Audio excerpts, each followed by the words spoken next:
Alrighty, welcome back in. We just talked about Nick Saban and some of his comments about the state of college football. A lot of us are very upset about what's going on with conference realignment and the playoff and everything in between. So there's tons of stuff to fix in this sport, and hopefully Nick Saban can at least be part of that change. But now it's time for some breakout candidates for 2024. We did the offensive side of the ball last week. We intended to do the defensive side of the ball on Friday of last week. And as some of you might know, that entire broadcast was just very choppy and not listenable. So we're going to pick it back up here. And we'll start at UGA. We'll start with Jalen Walker, an inside linebacker at UGA, a dude that is just incredibly talented. A guy that UGA struggled a little bit with having that dominant interior defensive line that they've had over the past couple of years, and a big reason why they've had such incredible defenses is having that, push in the middle and then being able to finish off sacks on the outside. And it's something they really struggled with, even with, Jalen Walker and Michael Williams and all of these talented edge rushers on the roster. They just weren't able to get home that often. But I think that will change next year. They added Xavier McLeod from South Carolina to help kind of that defensive tackle room.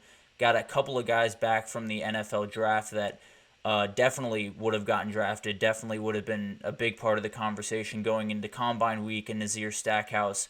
So tons of guys coming back on the defensive line. I think the defensive tackle should be much more talented next year, and then that just frees up rushing lanes for these really uber talented and uber athletic edge rushers, and Jalen Walker might be chief among them. He's someone that actually kind of reminds me of Trayvon Walker. They have no relation, so it would be really cool if they did, but they are not related in any way, but they are very, very similar as football players. Two guys that are incredibly athletic, lack a little bit of the exact the technical parts of pass rushing that a lot of people knock Trayvon Walker on going into the draft process.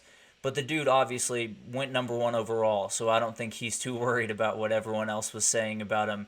And I think Jalen Walker is someone that could absolutely burst on the scene in the same type of way as Trayvon Walker did while he was at UGA. He is someone that can absolutely rush the passer, but he is not married to that necessarily. They have tons of really talented linebackers, which help him kind of be more multiple, right? Smile Munden and CJ Allen will be holding it down in the middle of the defense there because both those guys are just insane. They might be the best linebacker duo in the entire country this upcoming year.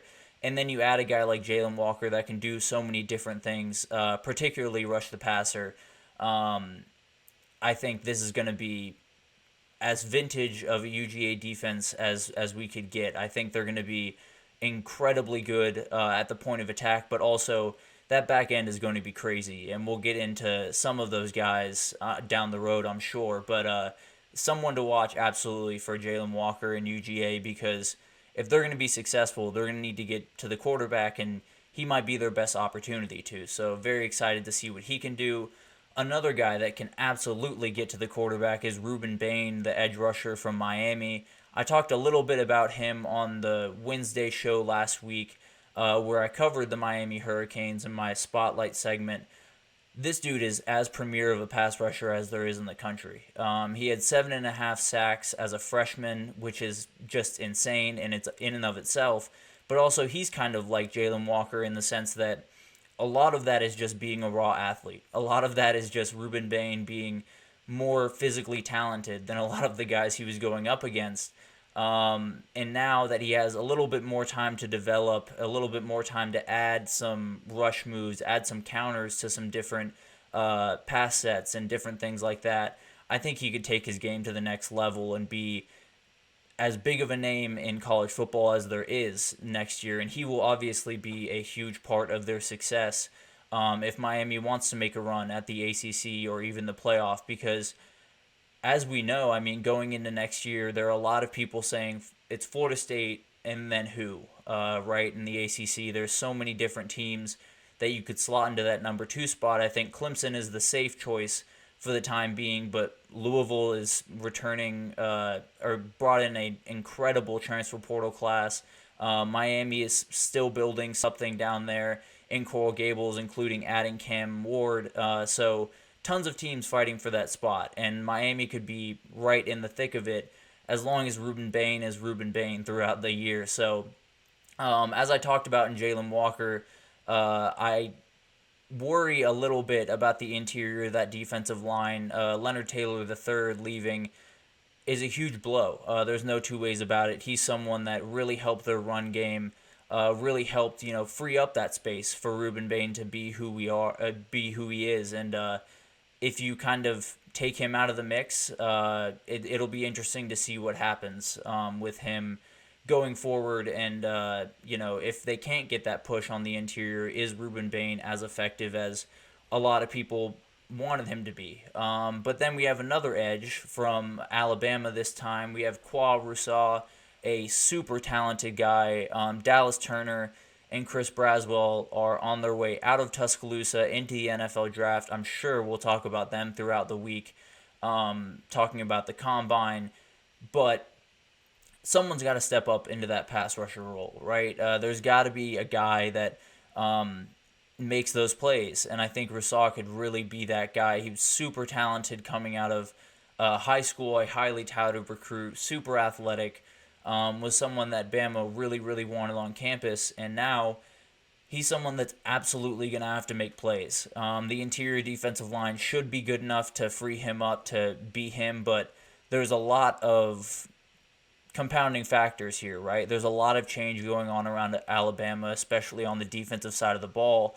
And Kane Womack coming in, we don't really know how all of this is going to work with him. We don't know the rotations for the defensive line guys. We don't know how he's going to use these different guys.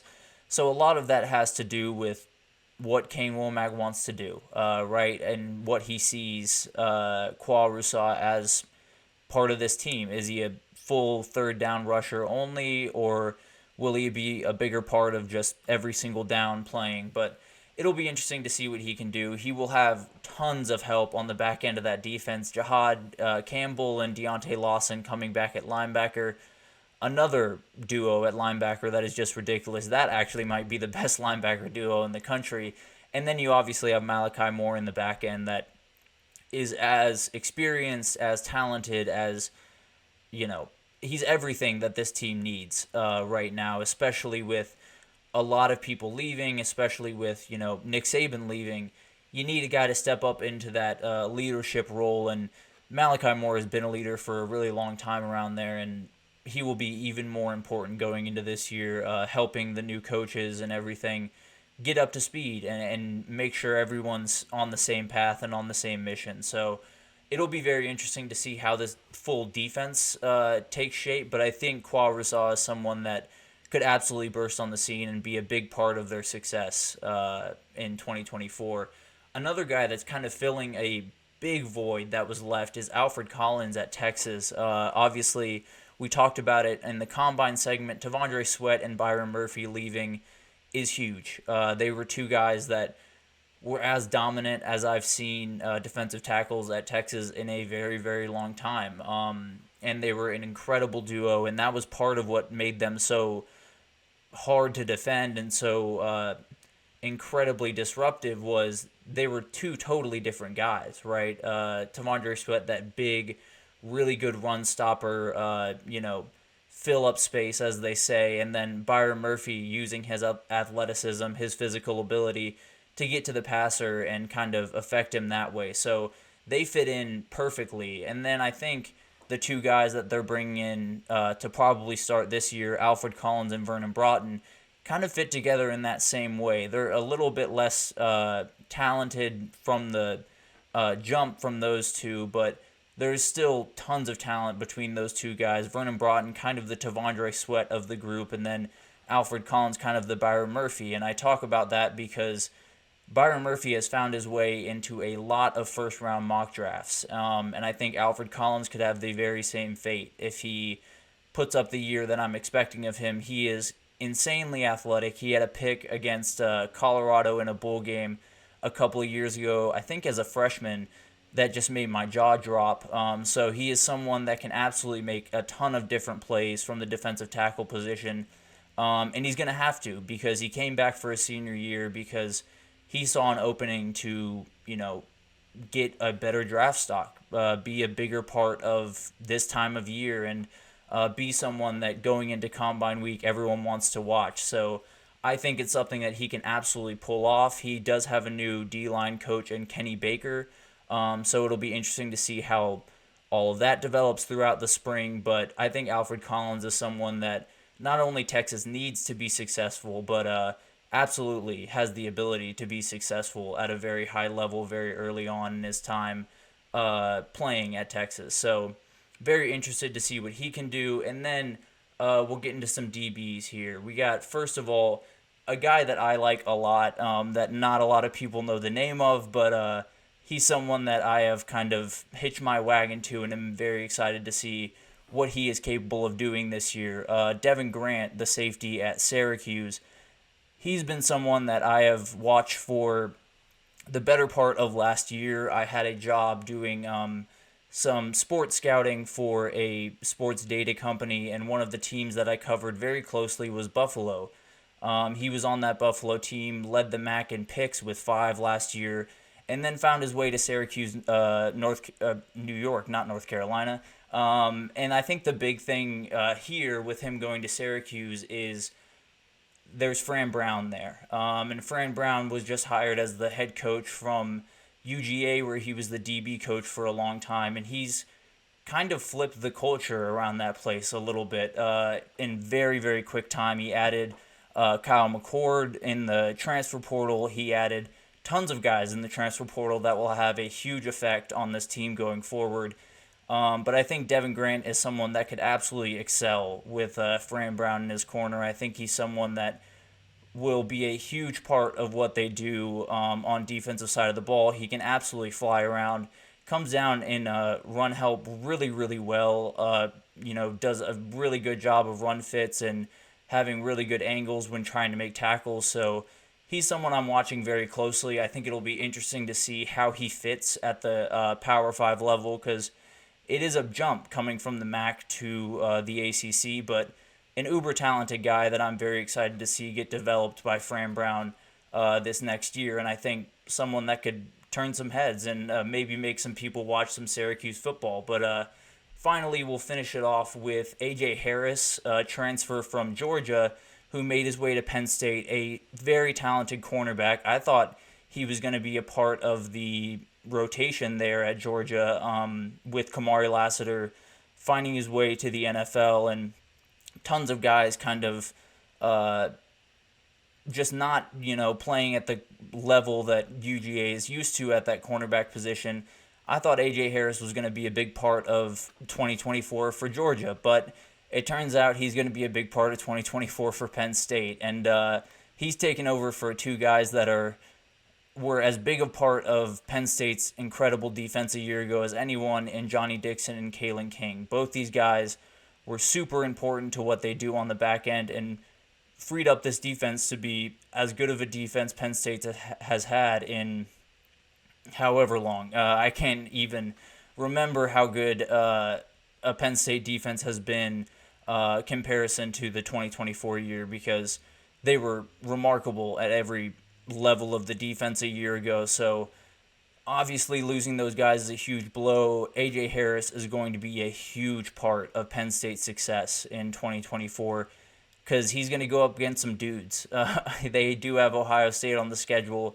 There's going to be a ton of talented wide receivers that he has to match up against, because I tend to expect him to be cornerback 1. I tend to expect him to be the guy that he might not follow receivers, but he will be on the elite receiver the majority of the time, the Emeka Ibukas, all those guys. So there's so many assignments that he's going to have to take head on and be a huge part of Penn State winning really, really important football games.